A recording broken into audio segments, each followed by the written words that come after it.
चांद को मैं तो देखूं तो तुम ही हमारे चांद हो, मुख देखत सुख हो, मुख देखत सुख हो। शिवरात्रि का ये पर्व आप साधकों को ये कसम है कि कोई हाथ ना रहे जो आज महादेव के आह्वान पे तालीम का साथ ना दे। इससे पहले आपने नहीं बताई, मैंने कुछ नहीं कहा, गुरुदेव आ चुके हैं। सभी लोग ओम नमः शिवाय, ओम नमः शिवाय, ओम नमः शिवाय, ओम नमः शिवाय, ओम नमः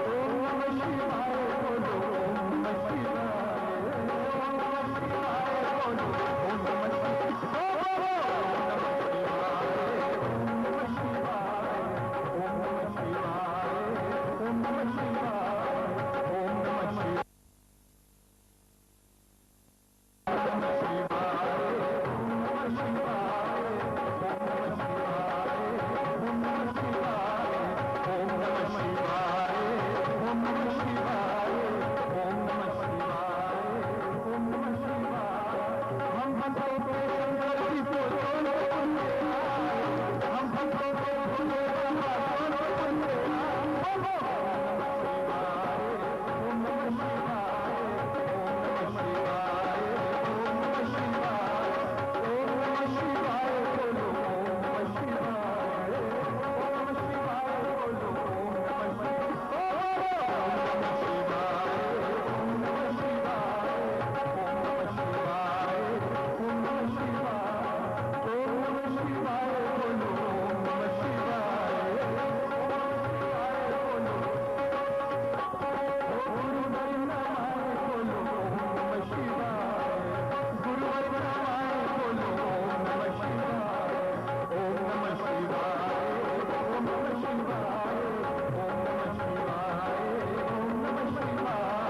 ओम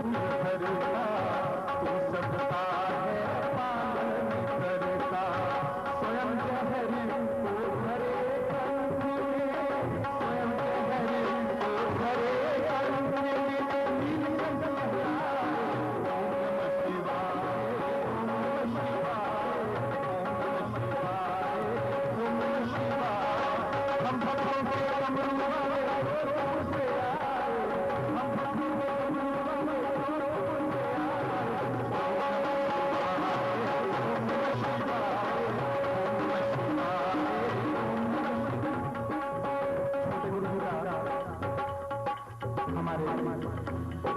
छोटे गुरु कैलाश जी, जिनका नाम कैलाश पर्वत के नाम पे है, वो मुझे इशारा कर रहे हैं कि ये साधक कैसे हैं।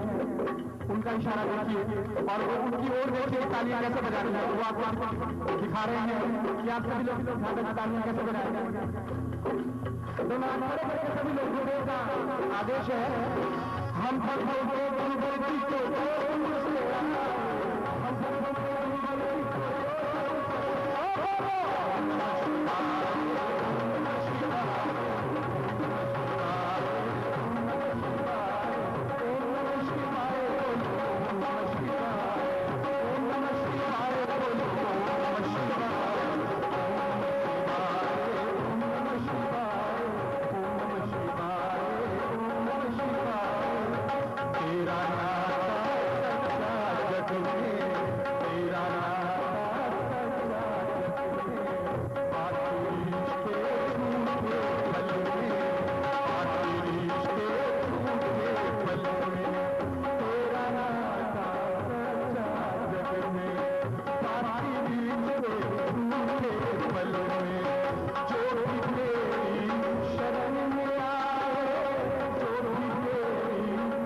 अद्वितीय शिवरात्रि पर्व पर या शिवोत्सव पर्व पर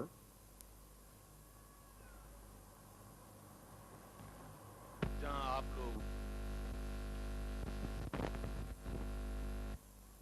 जिनको आप कह करके एक अपमान करना होता है,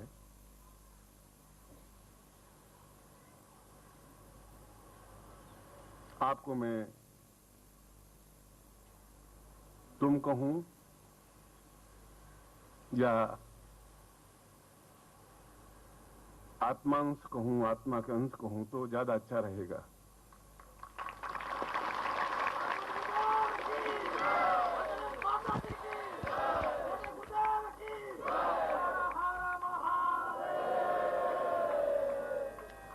इसलिए केवल पर्व शिवरात्रि पर्व नहीं है, यह शिवोत्सव पर्व है। ये वैसे ही क्षण हैं जब प्रलय की स्थिति आई और जहां पूरा चराचर समुद्र में डूबने उतराने लगा। उस समय केवल हर और गौरी, भगवान शिव और पार्वती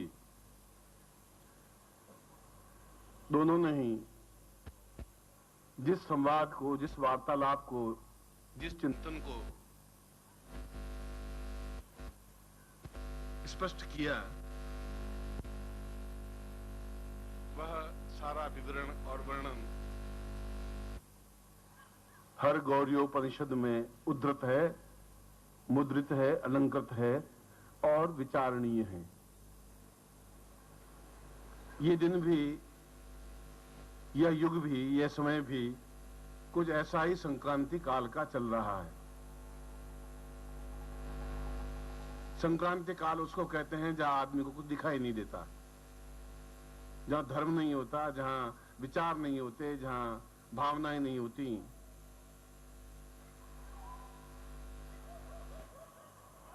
उस समय एक प्रलय की स्थिति आती है।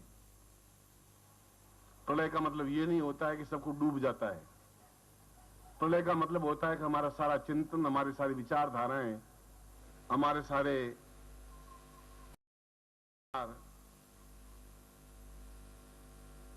एक अजीब से ऊहापोह में ये देश, ये राष्ट्र जब चलने लगता है, जब राष्ट्र के सामने एक अंधकार सा छा जाता है, जब राष्ट्र को कुछ दिखाई नहीं देता है,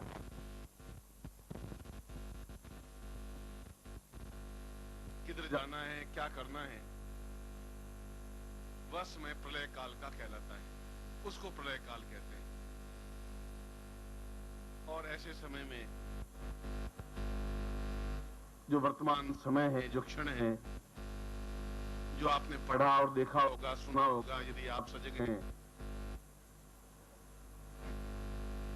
तो यह राष्ट्र, ये आर्यावर्त धीरे धीरे अंधकार की ओर बढ़ रहा है। और जब अंधकार की ओर बढ़ रहा है तब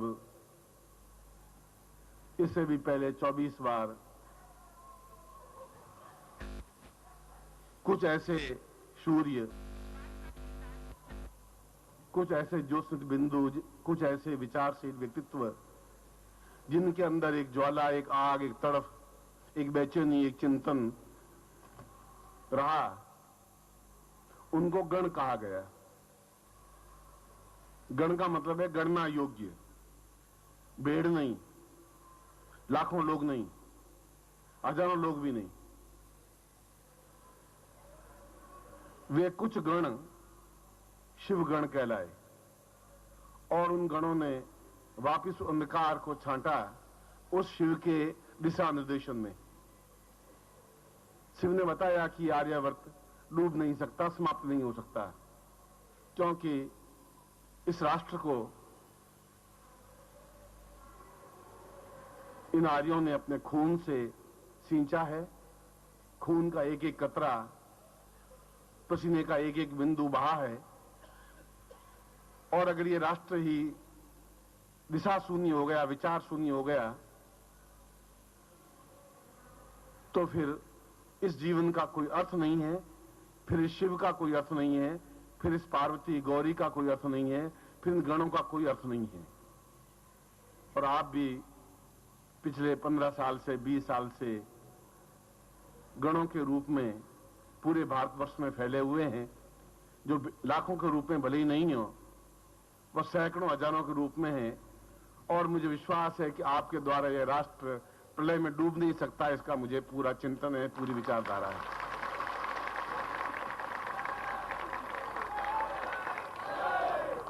जिस प्रांत में हम बैठे हुए हैं, इस प्रांत में पिछले 3-4 दिनों से जो कुछ घटनाक्रम चल रहा है, पिछले साल भर से 2 साल से जिस प्रकार से हम व्यथित, दुखी और चिंतन हैं, इसलिए चिंतन है कि हम इस देश में जिंदा हैं, इसलिए दुखी हैं, इसलिए इस बातचीत का प्रसंग है कि हम यहां सजग हैं, इसलिए इस बिंदुओं को छू रहे हैं कि हम किंग कर्तव्य विमूढ़ नहीं है, हाथ पर हाथ धरे बैठे हुए नहीं है, भेड़ों की तरह उन लोहे की पेटियों में, बक्से में मतपत्र डालने के लिए खड़े नहीं हुए हैं। क्योंकि हमारे सामने जब कोई आदर्श नहीं होगा, कोई चिंतन नहीं होगा, जब राष्ट्र के सामने भी चिंतन नहीं होगा, तब चिंतक पैदा होते हैं, तब गण पैदा होते हैं, तब गण प्रकट होते हैं, तब वे स्पष्ट होते हैं। और उनके सामने एक हरगौर्योपनिषद के श्लोक के माध्यम से जो शिव ने पार्वती को कहा कि, पार्वती ने कहा कि सारा देश इस सिंधु नदी के किनारे जो बसा हुआ आर्यावर्त है, और जहां वे प्रवृत्तियां जो राक्षसमयी प्रवृत्तियां कहलाई, वे जब हावी होंगी और हावी हो रही हैं, तब हमारा देश का क्या होगा, क्या चिंतन होगा, क्या विचार होगा, फिर शिवरात्रि का अर्थ क्या होगा, फिर शिव का अर्थ क्या होगा।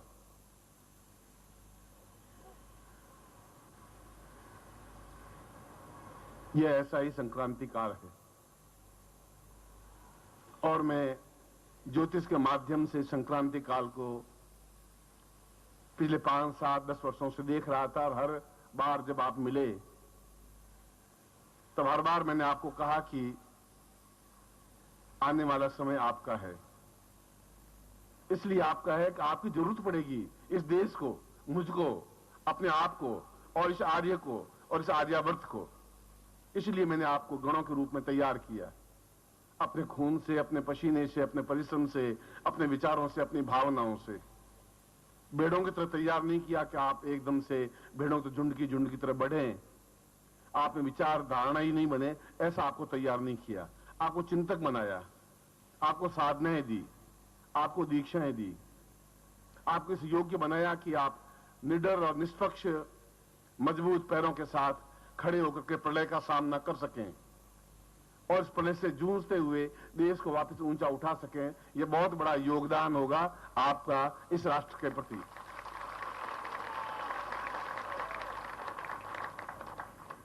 ऐसी कभी स्थिति बनी नहीं।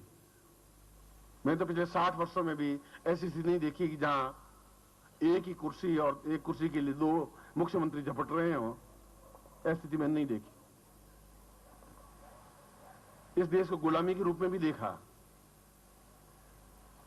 अंग्रेजों के अत्याचार भी देखे, 42 के आंदोलन को भी देखा, जहां आजादी शब्द कहने पर गोली मार दी जाती थी, उस समय को भी देखा, और भारतवर्ष के टुकड़े टुकड़े होते हुए भी देखा। और यह भी देखा कि महाभारत काल में और महाभारत काल के बाद हूण, शक, यवन, तुर्क, राजपूत और अंग्रेज, इतनी जातियों ने राज्य किया। और महाभारत काल से लगा करके सन 47 तक जितने लोग नहीं मरे, जितना खून नहीं खत्म हुआ, उतना केवल अगस्त और सितंबर 2 महीनों में सन 47 में समाप्त हो गया। ये हमने देखा, ये हमने आजादी में अपनी आंखों से इसको, उस धारणाओं को भी देखा कि इतने लाखों लोग मर गए बेमौत, जिनकी कोई गलती नहीं थी। और ये पैर जो मैं आपके सामने बैठा हूं, जब मैं गलियों से चलता था तो मेरा पैर किसी के हाथ पे पड़ रहा था, किसी के सिर पे पड़ रहा था, किसी के गोद में पड़ रहा था, और मरी हुई लाशों के बीच में से चल करके मेरा वहां निकला।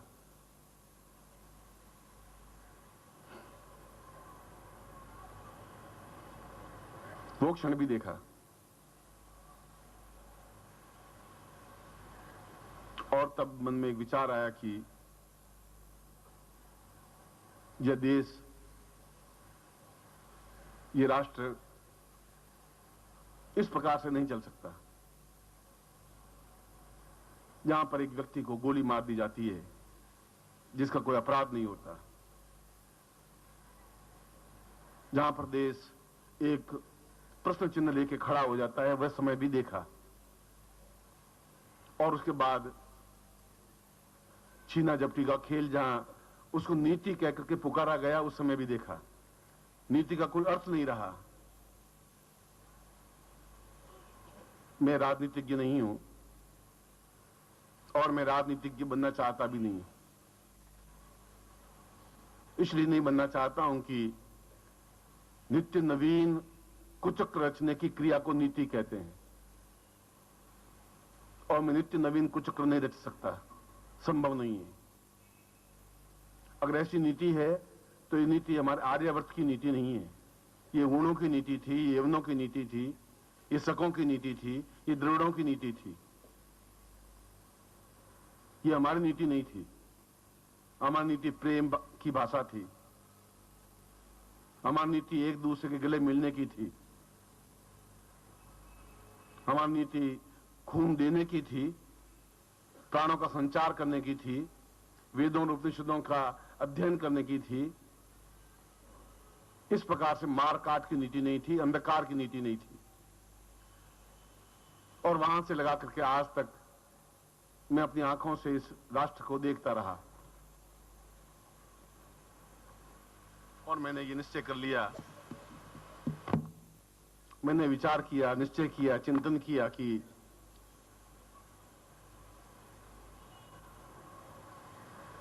क्या मुझे एमए, पीएचडी, डीलिट करके कोई विश्वविद्यालय में प्रोफेसर बनना है, या वाइस चांसलर बनना है, या चांसलर बनना है। यह भी देखा कि जब चुनाव हुए तो विचार किया कि चुनाव में खड़े हों और एमएलए बने। फॉर्म भरा, और फॉर्म भरने के बाद में निश्चय किया कि ये मार्ग नहीं मेरा। अगर वो मार्ग मेरा नहीं है तो ये मार्ग भी मेरा नहीं है। ये रास्ता मंजिल तक नहीं पहुंचा सकेगा, इसके लिए मेरे जीवन का उपयोग नहीं हो सकता। उस रास्ते को भी छोड़ा, इसलिए नहीं कि मैं हार जाता, क्यों हार जैसा शब्द मेरी जिंदगी में है ही नहीं।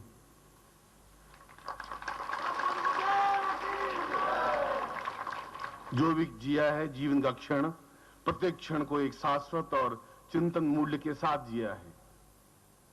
युद्ध किया है, संघर्ष किया है अपने आप से, अपने मन से, अपने प्राणों से, अपने रक्त के कतरे से। और मैंने निश्चय किया कि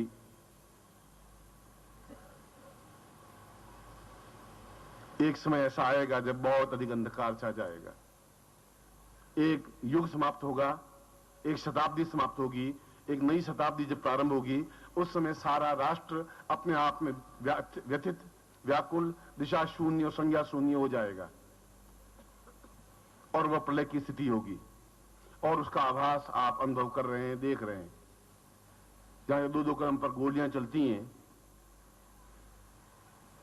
जहां पिस्तौल लेकर के लोग चलने लगे हैं, जहां हर व्यक्ति भयभीत है, कब मेरी बेटी को उठा ले, कब मेरा बेटा कुमार्गी बन जाए, कब मेरी मृत्यु हो जाए। कुछ पता नहीं है देश को और व्यक्ति को। एक क्षण पहले सबको सही है, एक क्षण बाद सबको समाप्त है, कुछ चिंतन नहीं है। ऐसे अंधकारमय युग में हम शिवरात्रि क्या मनाएंगे? शिव शब्द उसमें कहां जोड़ेंगे? हत्या की रात्रि तो मना सकते हैं, तूफान की रात्रि तो मना सकते हैं, पर भगवान शिव की रात्रि नहीं मना सकते, क्योंकि भगवान शिव तो अपने आप में पूर्ण कल्याण युक्त हैं, जीवंतता देने वाले हैं, जीवन लेने वाले नहीं हैं। इसलिए 2 साल बाद इससे भी भयावह स्थिति आपके सामने आने वाली है, इससे भी भयंकर स्थिति आने वाली है। 21वीं शताब्दी में छलांग तो आप लगाएंगे, मैं भी आपके साथ छलांग लगाऊंगा, क्योंकि 20वीं शताब्दी समाप्त होगी और ये हमारा सौभाग्य होगा कि हम उसके साक्षीभूत होंगे। हमारे पिता साक्षीभूत नहीं हुए उसके, हमारे बेटे भी साक्षीभूत उतनी तन्मयता के साथ नहीं हो पाएंगे, पर हम पहली बार एक छलांग लगाएंगे। वो छलांग 21वीं शताब्दी में होगी या कुएं में होगी, कुछ नहीं कह सकते। हम बहुत प्रसन्न हो रहे हैं कि हम एक नवीन युग का सूत्रपात करेंगे, और नवीन युग सूर्य उगने से पहले अंधेरा बहुत छा जाता है, ज्यादा बढ़ जाता है। आधी रात को इतना अंधेरा नहीं होता जितना सुबह 5 बजे होता है। जितनी चोरियां होती हैं वो सब 80% से 90% चोरियां 4 और 5 बजे के बीच में होती हैं, क्योंकि अंधकार घनीभूत होता है, और इस अंधकार को आप देख रहे हैं। ऐसे अंधकार को जहां मां बाप लड़कों को कहते हैं कि तुम्हें मंत्र बोलना उचित नहीं है, अनुकूल नहीं है, जब पत्नी कहती है पति को या पति कहते हैं पत्नी को कि ये गुरु शब्द ठीक नहीं है, जहां देवताओं की आराधना नहीं होती है, जब भेड़ों की तरह गुरु अपने शिष्यों को बढ़ाते हैं, वे चाहते हैं कि शिष्य भेड़ बने, मेरा अनुयायी बने, मेरे पीछे पीछे चले।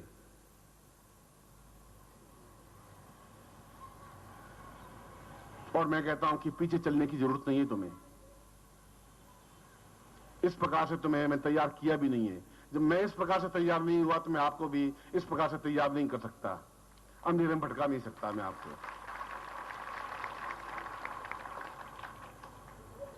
और पार्वती ने इस प्रवचन का प्रारंभ में हरगौरी उपनिषद से कर रहा हूं,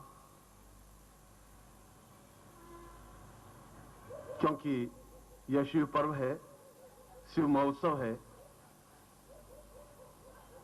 और इस उत्सव पर जब ऐसा ही युग, ऐसा ही क्षण समुद्र मंथन के अवसर पर आया, जब देवता भयभीत होकर भाग गए, जब राक्षस अपने आप में अत्याचार करने लग गए,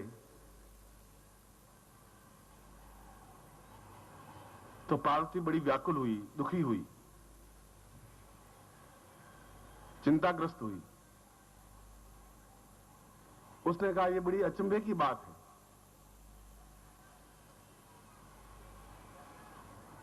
दिव्योवतां वै शिवरूप नित्यम देवो क्षणांसा भयमेव दिल्यम सतां वै परां पूर्णमदैव रूपम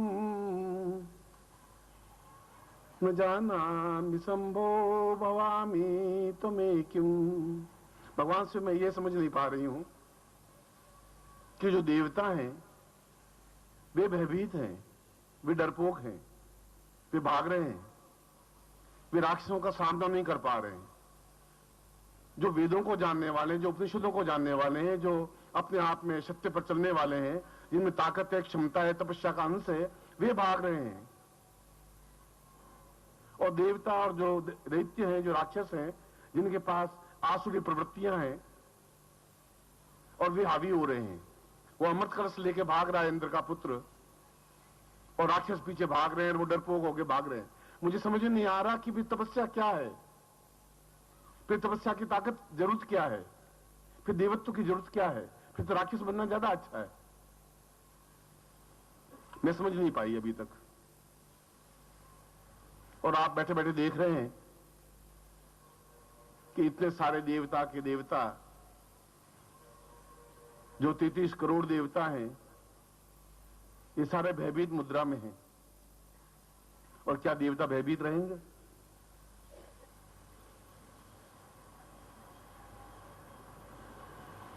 इस शिवोत्सव पर मैं इसी श्लोक से अपना प्रवचन प्रारंभ कर रहा हूं, इसलिए कि प्रत्येक युग में आप देखें तो प्रत्येक युग में एक या दो गुरु ही बने। गुरु सैकड़ों बने, एक दो नहीं। प्रत्येक युग में, प्रत्येक समय में, प्रत्येक संवत में और संसार के प्रत्येक क्षेत्र में गुरु बनते गए, पर एक दो गुरु ही अपने आप में महत्वपूर्ण हुए, चिंतक बने, विचारक बने, उनकी अवधारणा बनी, उनकी श्रेष्ठता और दिव्यता आंकी गई। युग ने उनको परखा, उनकी परीक्षा ली और वे गुरु अपने आप में सक्षम और सजग और श्रेष्ठतम बने। क्यों सतयुग में एक वशिष्ठ और विश्वामित्र ही गुरु क्यों कहलाए?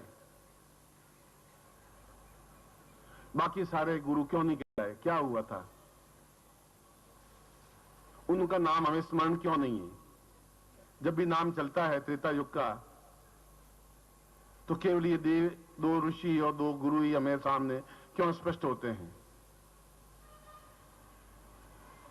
जब सतयुग का, तो हमें क्यों ब्रह्मा और विष्णु और महेश ही याद आते हैं? इसके अलावा भी तो वायु भी देवता था, अग्नि देवता भी थे, वरुण देवता भी थे, वाप देवता भी थे, सूर्य देवता भी थे, चंद्र भी देवता थे।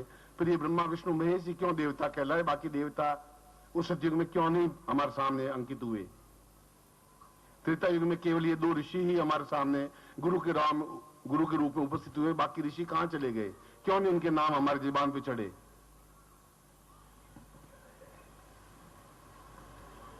ठीक उसी प्रकार से द्वापर में भी और आने वाले युगों में भी एक दो शंकराचार्य ही बने, सैकड़ों शंकराचार्य बन नहीं पाए। क्यों नहीं बन पाए? उसमें और भी तो ऋषि थे, और भी तो योगी थे, और भी तपस्वी थे, और भी साधक थे। मंडन मिश्र अपने आप में गुरु क्यों नहीं बन पाया? कार्तवीर्य अपने आप में गुरु क्यों नहीं बन पाया? सिंहानक अपने आप में गुरु क्यों नहीं बन पाए? जो शंकराचार्य से ज्यादा विद्वान थे। शंकराचार्य के गुरु अपने आप में गुरु क्यों नहीं बन पाए? गोविंद पादाचार्य अपने आप में क्यों नहीं प्रसिद्ध हुए? कारण क्या था? इसके अंदर मूल रहस्य क्या रहे? इसलिए यह रहे कि वे जूझ नहीं पाए, वे युग के चुनौती बन के खड़े नहीं हो पाए, वे अपने प्रबल व्यक्तित्व के आधार पर दिशा परिवर्तन करने में सक्षम नहीं हो पाए। वे एक जगह बैठे रहे, वे आने वाले समय का इंतजार करते रहे, और समय किसी को इंतजार करने नहीं देता, समय तो बीत जाता है। इसलिए बौद्धों से युद्ध किया, संघर्ष किया, तो शंकराचार्य ने किया, अकेले दम पर किया। इसलिए शंकराचार्य को स्पष्ट करते हैं हम, इसलिए शंकराचार्य ही गुरु कहलाए। जब आक्रामक बने तो केवल गोरखनाथ को ही गुरु हमने माना, और भी सैकड़ों गुरु थे उस समय। मच्छिंद्रनाथ थे, दिव्यनाथ थे, तेजनाथ थे, जो उस गोरखनाथ से भी ज्यादा विद्वान थे, ज्यादा बुद्धिमान थे, ज्यादा चतुर थे, ज्यादा योग्य थे और ज्यादा पढ़े लिखे थे। पर गुरु गोरखनाथ ही क्यों कहलाए? और भी बहुत अच्छी नगरियां हैं, चंडीगढ़ बहुत अच्छा शहर है, बेंगलोर बहुत अच्छा शहर है, पर बनारस को भी बहुत महत्व क्यों दिया गया? ऐसी क्या तंग गलियां हैं, छोटी सी गलियां हैं, भीड़ भड़क्का है, फिर काशी को काशी क्यों कहा गया? क्यों पुराणों में इसका नाम उल्लेख हुआ? इसलिए कि जूंजी ये नगरी, युद्ध किया, संघर्ष किया। उन गुरुओं ने संघर्ष किया, और जो गुरु संघर्ष नहीं कर सकता वह युग को परिवर्तन नहीं कर सकता। और संघर्ष अपने आप में खुद से करना पड़ता है, अपनी आत्मा से करना पड़ता है, अपने प्राणों से करना पड़ता है। वहां सूर्य अपने प्राणों का आहुति, खून की आहुति देके दीप जलाए जाते हैं, उनको गुरु कहते हैं। गुरु केवल पैदा नहीं होते, गुरु अपने आप में बनते हैं। उनके सामने मार्ग होते हैं, 4, 5, 6, 10 मार्ग होते हैं। उनमें से उसको जो कांटों से भरा हुआ है वह रास्ता चुनता है। वह जो तूफानों से टक्कर लेता है वह गुरु बन सकता है। जो चुनौतियों का जवाब दे सकता है वह गुरु बन सकता है। जो जहर पी सकता है वह शिव बन सकता है।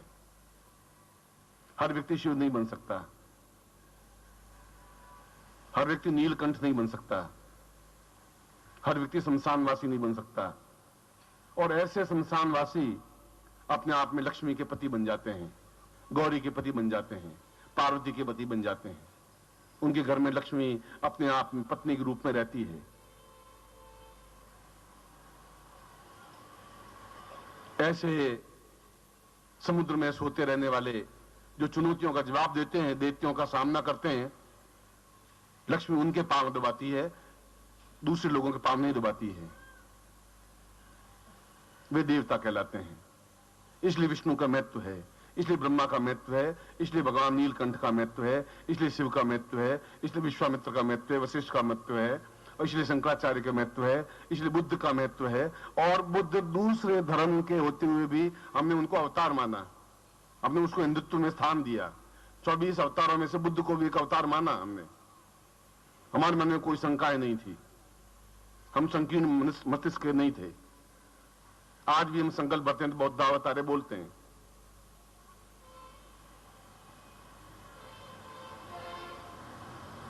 और ये आने वाला समय, इन भेड़ों से ये युग नहीं चलेगा। एक दिन में 3 बार राजनीति बदलने वालों से ये युग नहीं चल सकता।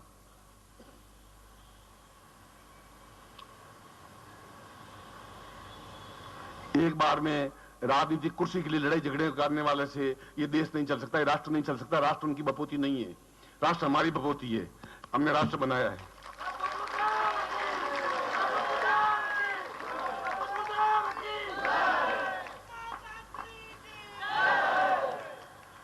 ये देश किसी का नहीं है। ये राष्ट्र का निर्माण हमने किया है, केवल 47 में नहीं किया है। 47 से पहले भी हमने गोलियां खाई हैं। 47 से पहले भी फांसी के फंदे पर भगत सिंह की तरह जूझे हैं। 47 से पहले भी इस बनारस में गलियों में गोलियां चली हैं। बंगलादेश के आंदोलन में जितनी ये नगरी जूझी, इतनी कोई और जूझी नहीं। दैत्यों का अत्याचार जितने इस नगरी पे हुए, उतने किसी और नगरी में हुए नहीं। इसलिए इसको पुरी और महत्वपूर्ण पुरी कहा गया। अयोध्या, मथुरा, माया, काशी, कांची, यवंतिका, पुरी, द्वारामती चीवा सप्तेता मोक्षदायी कहा। जो जूझ सकता है, जो युद्ध कर सकता है, जो लड़ाई कर सकता है, जो अपने आप से संघर्ष कर सकता है, वह जिंदा रहता है।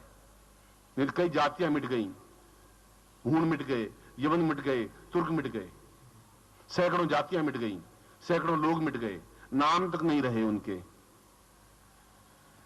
और यदि नाम नहीं है तो फिर शंकराचार्य व्यर्थ हैं, फिर गोरखनाथ व्यर्थ हैं, भगवान शिव व्यर्थ हैं, विष्णु में व्यर्थ हैं, फिर विश्वामित्र व्यर्थ हैं, और बाकी जो भी विद्वान बने, योगी बने, सन्यासी बने, साधु बने, चाहे नागरिक बने, चाहे व्यक्ति बने, चाहे राम बने, चाहे कृष्ण बने, कोई जरूर नहीं है उसके लिए संन्यास होना ही जरूर नहीं है। 1000, 16,000 रानियों के पति होकर के भी कृष्ण कृष्ण कहलाए। कोई सन्यासी नहीं थे वो। 1-2 रानियां नहीं थी, 1-2 पत्नियां नहीं थी, 16,000 पत्नियां थी। कोई गलत नहीं थे वो। नीति उन्होंने भी चलाई, गलत नहीं थे वो। युद्ध उन्होंने भी करवाया, गलत नहीं थे वो। युद्ध उन्होंने भी देखा, गलत नहीं था। जब कुंती से मिलने गए तो कृष्ण भी अपने पांव, जहां भी पांव पड़ा वहां कोई न कोई नीचे मुर्दा दबा हुआ था, जहां खून बह रहा था। खून से लथपथ पैर लेते हुए कुंती के पास पहुंचे थे जब अभिमन्यु का वध हुआ।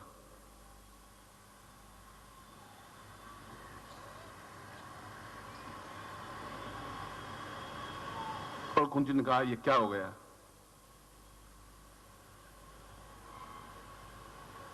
उसने कहा, सही हुआ है। इसलिए सही हुआ है कि वीर वीर की तरह मरता है, और वीर के मरने पर अफसोस नहीं होता, दुख नहीं होता। मृत्यु तो आएगी ही, पर बिस्तर पर पड़े पड़े मृत्यु हम नहीं भोग सकते। हम खाट पर पड़े पड़े अपनी मृत्यु को अपने पास नहीं आने देना चाहते हैं। जब अभिमन्यु मरा तो ताकत के साथ मरा, जूझते हुए मरा, संघर्ष करते हुए मरा, और मरा नहीं, आने वाली पीढ़ियां भी उसको याद रखेंगी, इसलिए उसकी मृत्यु नहीं हो सकती। सैकड़ों कौरव मरे, हमें तो याद नहीं है नाम। सैकड़ों पांडव मरे, हमें उनका नाम याद नहीं है। सैकड़ों जनता मर जाएगी, उनका नाम याद नहीं रहेगा, मगर आपका नाम इतिहास में लिखा हुआ होगा। ये गारंटी है, चैलेंज है, उसमें कोई रोक नहीं सकता। इसलिए कि आप जुंजारू हैं, इसलिए कि आप परिवार से जूझ रहे हैं, इसलिए कि आप अपनी जाति से जूझ रहे हैं, इसलिए कि आप अपने खुद से जूझ रहे हैं, इसलिए आप धन के अभाव से जूझ रहे हैं, पर जूझ रहे हैं आप। और जूझने के बाद भी पस्त नहीं हुए, लस्त नहीं हुए, गिरे नहीं, पड़े नहीं। आप मन में एक धारणा ले ली कि ये मेरे गुरु हैं और मुझे कार्य करना है तो करना है। मिटे नहीं आप, समाप्त नहीं हुए आप, जबकि चारों तरफ आपके ऊपर आक्रमण हो रहे हैं, देश का, राष्ट्र का, जाति का, परिवार का, धन का, शरीर का और अपने आप का। सिंहों का रास्ता होता है। एक गडरिया के पास में 10,000 भेड़ें थी। गडरिया गुरु था और 10,000 भेड़ें थी, तो बड़ा ऊंचा गुरु था वो, कि 10,000 भेड़ों को इकट्ठी कर ली थी उसने। नदी पार करनी थी तो क्या करे? उसने एक भेड़ को पकड़ा और नदी में से होकर के बाहर निकला। बाकी सारी भेड़ें भी अपने आप नदी में से होकर बाहर निकल गई, क्योंकि भेड़ें देखती नहीं क्या करना है, आगे पानी है, नदी है, गहरी है, सोचती नहीं। और जो नहीं सोचती वो समाप्त हो जाती है, मर जाती है। जो जाति अपने आप में नहीं सोचती वो मर जाती है। जो साधक अपने आप में जूझता नहीं है वो मर जाता है। जो जुंजरू नहीं होता वो मर जाता है अपने आप में। और मृत्यु जीवन का अर्थ नहीं है। इसलिए मैं आपको मृत्यु की कामना नहीं देता हूं। मृत्यु तो शरीर की होती है। मृत्यु कृष्ण की हुई पर उसके शरीर की हुई, राम की हुई तो उसके शरीर की हुई, बुद्ध की हुई शरीर की हुई। मृत्यु प्राणों की नहीं होती। प्राणों की होती तो फिर उनका अस्तित्व समाप्त हो जाता, उनका नाम हम नहीं ले पाते।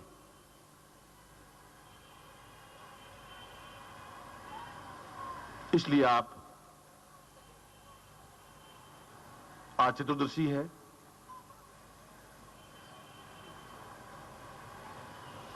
आज श्रवण नक्षत्र है, पंचकों का प्रारंभ है, और वही समय है, वही ज्योतिष के क्षण हैं, जिन क्षणों में हर गौरीयोपनिषद लिखा गया। पार्वती ने प्रश्न करती गई और शिव बोलते गए, और उनके संवाद को जो लिखा गया वह हर गौरीयोपनिषद में अंकित है। उसको हर गौरीयोपनिषद कहा गया, और उसमें यही बताया गया, उसमें यही बताया गया कि नीति का मतलब होता है नित्य नवीन चिंतन करने की क्षण, नित्य नवीन तरीके से अपने आप में सजग रहने की क्षण, जीवित रहने की क्षण, और साधना के माध्यम से, तपस्या के माध्यम से, भेड़ों की तरह माध्यम से नहीं, गायों और बछड़ों की तरह नहीं, कुत्तों और सियारों की तरह नहीं, बगलों और जलमुर्गियों की तरह नहीं, हंस की तरह, शेर की तरह। जो हंस की तरह उड़ सकते हैं वे अपने आप में जीवित कहलाते हैं। जो शेर की तरफ दहाड़ सकते हैं वे अपने आप जीवित कहलाते हैं। जब आपके चेहरे की तरफ देखते हैं और सामने की आंखें झुक जाती हैं, तब आप मेरे शिष्य हैं, तब मैं आपको शिष्य कह सकता हूं।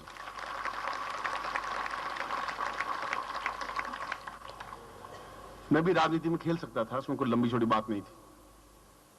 अब तो गिरता पड़ता कहीं न कहीं पहुंच ही जाता। मैं भी यूनिवर्सिटी में चला जाता गया था और आज कम से कम कुछ न कुछ तो पहुंच ही जाता मैं। इतना जूझना भी नहीं पड़ता, गया कोर्ट में जांची और 20 रुपए लिए खत्म, किसी को पास किया, किसी को फेल किया, किसी 5,000 रुपए लिए, किसी 10,000 रुपए लिए, कर लेता मैं। मगर वो रास्ता मैंने पकड़ा नहीं, क्योंकि वो रास्ता सीधा साधा था। उस रास्ते में कांटे नहीं थे, उस रास्ते में जूझने की कोई क्षमता नहीं थी, उस रास्ते में कोई विद्रोह नहीं था। और जहां विद्रोह नहीं है, जहां जूझारूपन नहीं है, वहां मैं जिंदा नहीं रह सकता, वहां मैं जीवित रहने की कल्पना नहीं कर सकता। नित्य क्षण प्रतिक्षण जूझने की क्षमता है और प्रतिक्षण जूझूंगा अपने आप से और समाज से, युग से।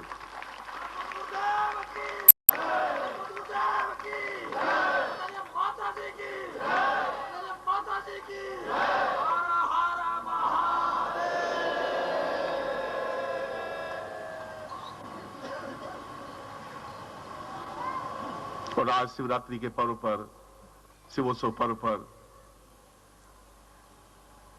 शिवरात्रि की पूर्व संध्या पर, और वास्तव में शिवरात्रि है, अब वहां आप लोगों की जरूरत है। मैं आपसे कम मिल रहा हूं या ज्यादा मिल रहा हूं वो अलग बात है, मगर मेरे शब्द आपके पास गूंजते रहेंगे। जब मैं कह रहा हूं आपको शेर, तो मैं समझ रहा हूं कि मैं आपको शेर कह रहा हूं। कोई स्वार्थ नहीं मुझे आपसे, आपको तैयार करने में, आपको झपट्टा लगा की क्रिया में, आपको आंख से आंख मिलाने की क्रिया में जो तैयार कर रहा हूं, उसमें मेरा कोई स्वार्थ नहीं है। उस चीखने चिल्लाने में मेरा कोई अर्थ नहीं है। ये 45 मिनट का पीरियड नहीं है कि बोला और समाप्त हो गया। मैं वह समय है, वह क्षण है जब मैं आपको तैयार करके जा रहा हूं, तैयार कर रहा हूं। यह वह क्षण है जब मैं आपको झुंझारूपन दे रहा हूं, जब संघर्षशील प्रवृत्ति दे रहा हूं, जब क्षमता दे रहा हूं कि जो भेड़ों को लेकर चलने वाले हैं उनके आंख से आंख मिला के आप खड़े हो सकें, वैसा तैयार कर रहा हूं मैं आपको, और वह जरूरी है। और अगर ऐसा नहीं होगा फिर पाप पद्म पैदा हो जाएंगे, ऐसा नहीं होगा फिर सुतकृति पैदा हो जाएंगे जो अपने गुरु को समाप्त कर देंगे, उनका नाम मिटा देंगे, उनका नाम इतिहास में अंकित नहीं हो पाएगा। फिर मैं ऐसा चाहता भी नहीं हूं। आपको तपस्या का बल देना चाहता हूं, आपको साधना का बल देना चाहता हूं, आपको दीक्षाओं का बल देना चाहता हूं, आपके प्राणों की आहुति देकर के भी आपको तैयार करना पड़ता है, तैयार करना चाहता हूं। ऐसा करना चाहता हूं आने वाली पीढ़ियां आपको याद रख सके, केवल आपको याद रख सके, ऐसा मैं आपको बनाना चाहता हूं।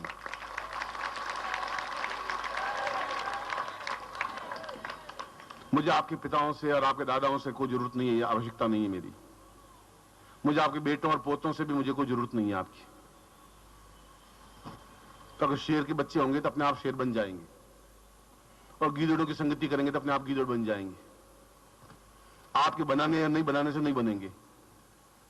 उनको कोई योग्य गुरु मिलेगा तो अपने आप तैयार कर लेंगे। मगर आपको मैं बना रहा हूं, आपको बनाया है, आपको बनाने की क्षमता दी है, आपको संघर्ष करने की क्षमता दी है। इसलिए आपके घर में गोलियां नहीं चली हैं, इसलिए आपकी बेटियां भागी नहीं है, इसलिए आपके बेटे कुमार्गी नहीं हुए हैं, इसलिए आप जीवन में तकलीफ नहीं पाई है, इसलिए आप में क्षमता है जूझने की, इसलिए दुख सहन करने की क्षमता है, इसलिए आपको संघर्ष करने की क्षमता है, इसलिए योगियों के आंख से आंख मिलाने की आप में क्षमता है, इस शेर की तरह दहाड़ने की आप में क्षमता है। वह क्षमता मैंने आपको दी है, आगे दूंगा। यह मैं आपका गुरु हूं।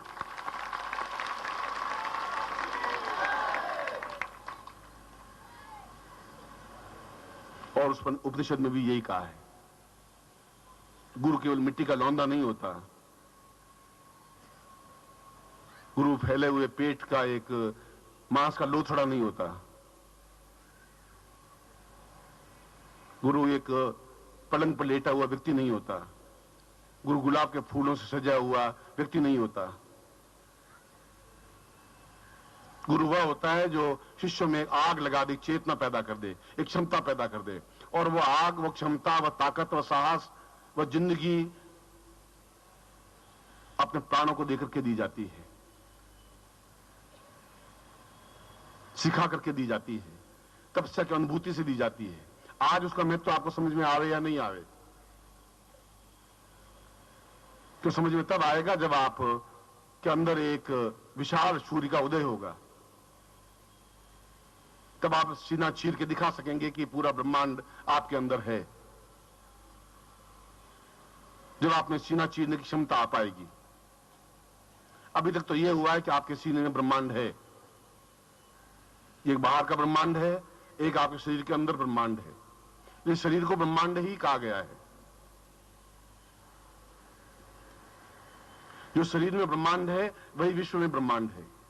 विश्व और आप दोनों अलग अलग नहीं है। विश्व में आप में समाहित है, आप विश्व में समाहित है। यह ऊंची क्रिया है, मगर वह क्रिया आपके लिए है। उस जगह आप खड़े हैं। अब आपको हाथ पकड़ के अ सिखाने की मुझे जरूरत नहीं है। अब आपको मुझे बोल मिठू राम राम कहने की जरूरत नहीं है। आप उससे ऊपर उठ चुके हैं। अब गंगा को गंगा कहने की जरूरत नहीं है। लोग अपने आप जाके स्नान करने की क्षमता रखते हैं, स्नान कर लेते हैं, वो पाप मिटा देती है। अब आपके जो भी संपर्क में आता है वो अपने आप में परिवर्तित होता ही है। आपका विरोध नहीं कर पाता। अब यूं तो देवताओं का विरोध भी हुआ ही था। विरोध हो, संघर्ष हो, हमारे जीवन में आए, मगर फिर आपका अहित आज तक हुआ नहीं है। आपका अहित हो भी नहीं सकता।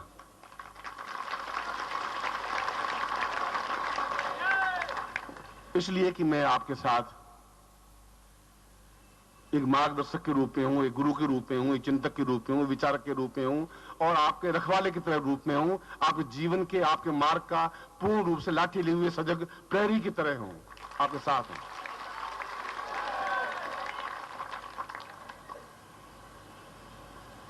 इसलिए ये 3 दिन, आज का दिन, कल का दिन, परसों का दिन, कल घटाटोप शिवरात्रि है, अंधकार है, तो परसों ग्रहण है। सब एक साथ चल रहे हैं। जो नहीं होना चाहिए वो हो रहा है, जो होना चाहिए वो हो ही नहीं रहा है। और हम जो होना चाहते हैं वही करना चाहते हैं। जो हो रहा है वह नहीं देखना चाहते। वह तो हो ही रहा है।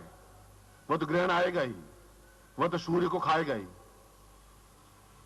वह तो राहु अपने आप में सूर्य को भक्षण कर लेगा, समाप्त कर लेगा, उसके ऊपर छाया डाल देगा और लोग हाथ जोड़ के खड़े हो जाएंगे। हमें हाथ जोड़ने की जरूरत नहीं है। उस सूर्य को जिंदा रखने के लिए राहु को समाप्त करने की क्रिया में आनी चाहिए, क्षमता आनी चाहिए। वह आपको तैयार करना चाहता हूं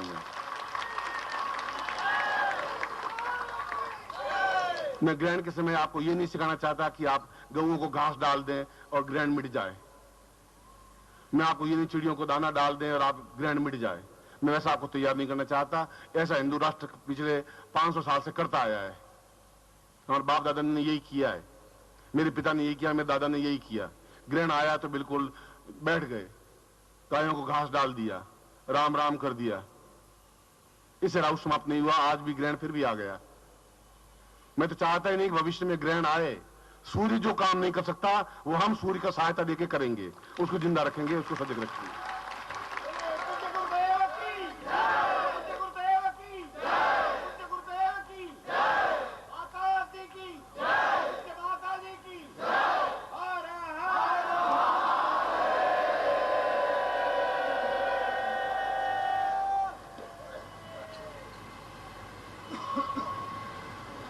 इसके लिए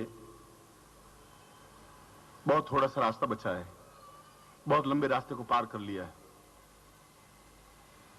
कृष्ण को पता ही नहीं था कि मैं कृष्ण हूं। उसने युद्ध में युद्ध किया और कहा मैं शस्त्र उठाऊंगा ही नहीं, और केवल 5 लोगों को लेकर के हजारों लोगों को और हजारों लोगों पर विजय प्राप्त कर ली, केवल एक कृष्ण की वजह से।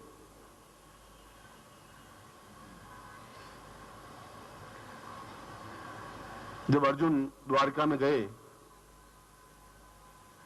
कृष्ण का हालचाल पूछने के लिए महाभारत युद्ध के बाद,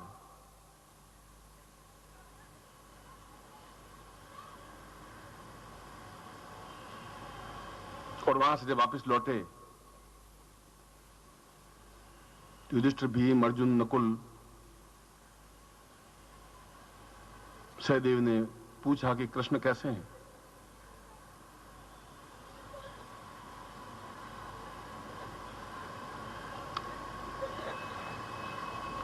अर्जुन बोल नहीं पाए।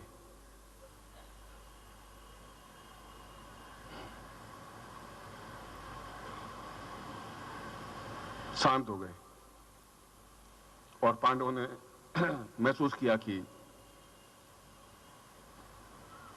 कृष्ण अपनी देह छोड़ दिए और पांडवों ने निश्चय किया कि फिर ये राज्य हमारे क्या काम का।